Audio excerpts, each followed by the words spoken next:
it's Rob. I know we're all stuck inside watching YouTube videos because of the virus. So, got my new iPhone 11. I guess I'll look over here at the camera. That's probably a good spot to look.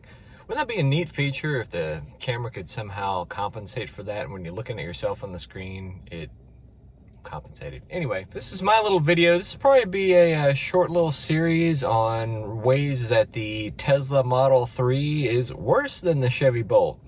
I don't have one, but my friend has one, and I like those cars, but I just couldn't justify the expense over what I got benefit-wise.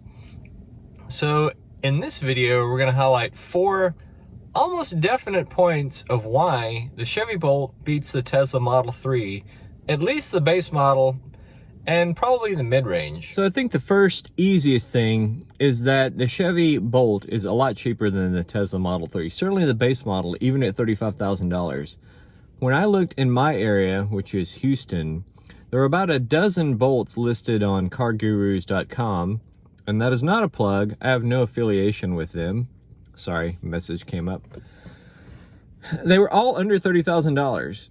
Even the cheapest one, which I think was around 25 and change, and that was the listed online price. I'm sure you could negotiate a better price. Even that one had the DC fast charging, which to me is pretty much the only must-have option. There are a lot of other nice things, which I actually got for around 30. Brake warning, automatic braking system, where you get a little heads-up display, it beeps at you. The lane keeping assist, I got the heated rear seats, heated steering wheel. So by no means is mine a stripped-down model at 30.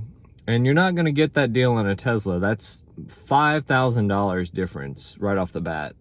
And before I go on to number 2, I'd like to remind the viewer that Chevy is not disabling DC fast charging like Tesla is. So if they know that your particular vehicle identification number has been in an auction or something where it was listed as totaled, or you have a reconstructed title or anything like that, and Tesla has not recertified your car at a cost of thousands of dollars, they'll turn off your DC fast charging. All right, reason number 2, range. For the Chevy in 2020, it has a range of approximately 259 miles. Let's call it 260. Tesla base model 220, 40 miles. That's significant.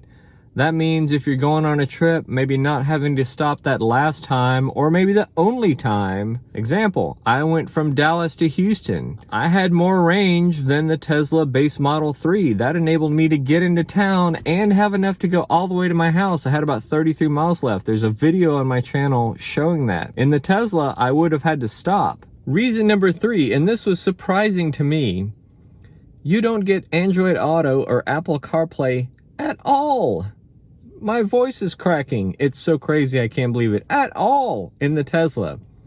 A high-end car that you can't hook in your iPhone to and get your apps and whatever to display on the screen? That's almost nuts. That means you've got to depend on Tesla for all the apps that you want. And let's face it, Android and Apple have a much bigger selection of apps than Tesla's ever going to have. And here's the kicker. If you want, say, live traffic on your display on the Tesla, on the Model 3 or the base Model 3, you've got to pay $10 a month for that. I'm saving $10 a month, which, you know, is sizable. That's a good chunk towards a new iPhone. And I get free traffic and better routing via Waze on my Bolt than I would on a Tesla, which I wouldn't get at all unless I paid for it. All right, here's the last thing that you get with the Chevy Bolt that I don't think you get as much of on the Tesla Model 3. Buttons, knobs. That's right, Chevy, because they're an old school car company, give you lots of buttons and knobs. There's a volume control in the back. I'm sure Tesla has this. But here's probably the biggest area that you get with the Bolt that you don't get with the Tesla. Let's say on the Tesla Model 3 that your screen goes out. Well, I think you might be out of luck for things that you use a lot.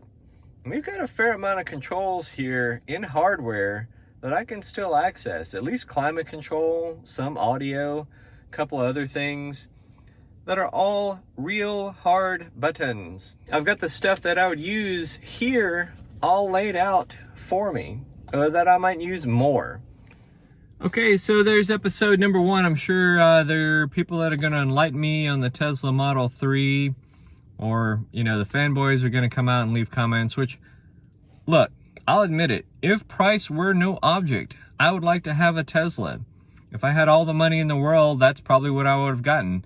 But for me, and I think for most people, especially for the price, I don't think at this point that you can beat a Chevy Bolt as far as bang for the buck.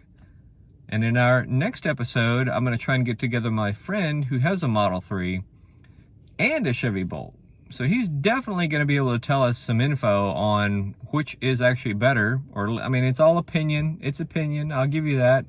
Aside from the hard numbers, like range, that's definitely better in the Bolt. So I think that's definitely an informed opinion that we're going to get coming at least in episode 2. So hit that subscribe button over in the corner. It's a little red thing. Help me pay for this new iPhone 11 that I'm recording this on.